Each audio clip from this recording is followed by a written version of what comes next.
श्रीं क्लीं श्रीं कुबेराय अष्टलक्ष्मी मम गृहे धनं पूरय पूरय नमः। ॐ ह्रीं श्रीं क्लीं श्रीं कुबेराय अष्टलक्ष्मी मम गृहे धनं पूरय पूरय नमः।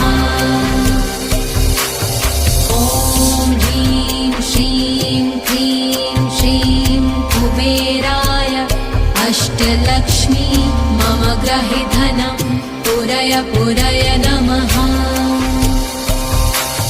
ॐ ह्रीं श्रीं क्लीं श्रीं कुबेराय अष्टलक्ष्मी मम गृहे धनं पूरय पूरय नमः।